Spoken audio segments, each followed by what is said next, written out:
What is going on, guys? My name is Patrick, aka Chief Pat, and today bringing you guys a brand new video. And in this video, I wanted to give you guys a flashback to what Clash of Clans was like back in 2012. I don't know if all of you guys have been playing since 2012 and the release of Clash of Clans, but personally for me, I started playing in September right after it had come out, and it's safe to say the game back then was way different than it is now, and they had a lot of stuff upon release that makes you shake your head now and sort of wonder how it came out. So I'm going to tell you guys about some of the crazy stuff that was actually in the game back then. And yeah, let me go ahead and start off by talking about the shield cooldowns. So one of the weird things when I first started playing the game is I noticed that there was no cooldown whatsoever for buying shields. So this meant that top players, literally all they had to do was get the highest trophy count and they could just buy shields and never be attacked ever. And even if you were a lower trophy count, you could just buy shields over and over and your resources would never be touched. So pretty much the entire leaderboard would just be filled with people buying shields over and over and over, could never be attacked, and it was this huge stalemate at the top.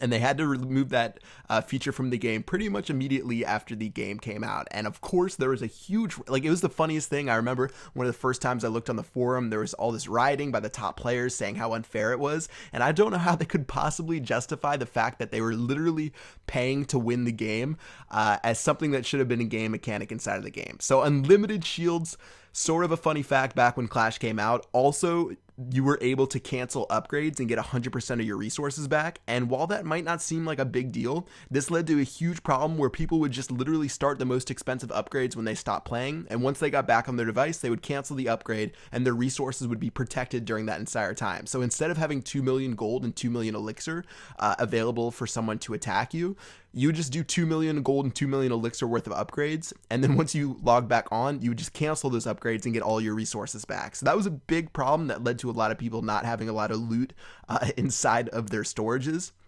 And another thing that led to people not having a lot of loot was the fact that you could upgrade your walls without a builder. So gold was so unbelievably scarce because of the fact that people would just upgrade their walls nonstop because they didn't need a builder to upgrade them with. So overall, the economy was definitely not in a great place when the game came out.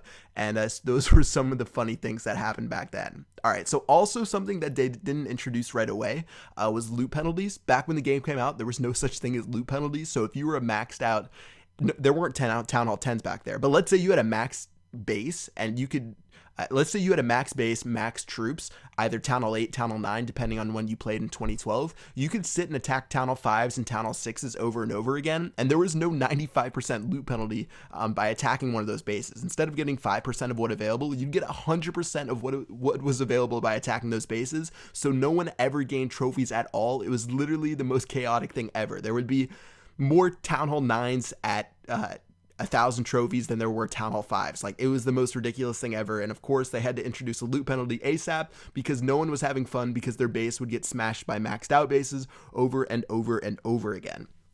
Another thing that used to be in the game, believe it or not, it seems like it was just there yesterday, but probably a lot of you guys didn't know this, is there was a sell option in the game, and you could sell your buildings whenever you wanted. So if you didn't want your clan castle anymore, I guess clan castle, maybe you couldn't sell that, but you didn't want your mortars anymore, you could sell that. You didn't want your wizard towers anymore, you could sell that. If you had a maxed out base and you didn't want your gold mines and elixir pumps anymore because they were free percentage points for your enemy, guess what? You could just sell that whenever you wanted to. And there was a really, really funny glitch that came with the sell option where if you just, or actually, no, that was a different glitch. But yeah, the sell option just led to all this chaos. People were accidentally deleting maxed out defenses and losing hours and hundreds of thousands and millions of gold. So they had to remove the sell option because it was being abused and people were messing up. And yeah, but the glitch that I was talking about was there was this crazy elixir glitch when the game came out, to where what you would do is you would spam your troops. So you would queue your troops, you just hold down the archer inside of the barracks and it would start training like 50 archers. And then you would click the minus button and you'd get rid of all the archers in the barracks and you'd just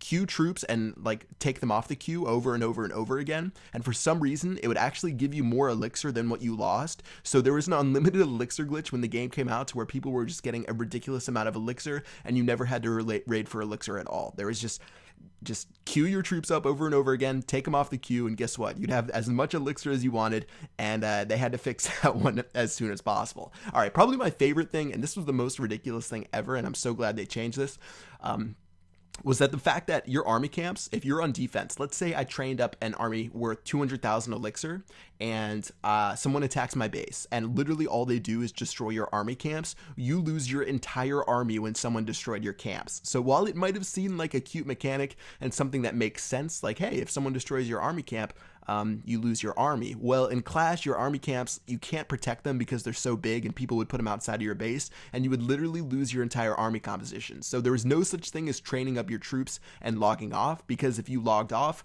someone would attack you and destroy your entire army. So they changed that shortly. Again, all of this stuff was fixed inside of 2012. In 2013, that's when the golden age of Clash really started, when we got heroes and we got Town Hall 10, among other things. So yeah, back in 2012, it was definitely a wild, wild west, and things were definitely not as good as they are now. So if you're ever complaining about something in Clash, think about the fact that your whole entire army could have been destroyed. Think about the fact that shield cooldowns were unlimited and the top players could never be attacked.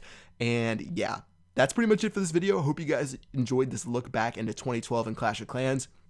Things were definitely a lot different than they are now, and there wasn't nearly as much content. There wasn't Dark Elixir, there wasn't Heroes, there wasn't Town Hall 10, there was just almost nothing. There was no leagues. It was a different time. Honestly, it was a simple time too, and it was still a lot of fun to play the game back then. And some of my best memories were in 2012 when I started up my first clan and started up my YouTube channel. But it's safe to say that the game is way more advanced now, and there's definitely a lot less garbage than there was then. So yeah, that's pretty much going to do it for this video. Hope you guys enjoyed it. Make sure to drop a like if you did, and I will see you guys later. Peace out.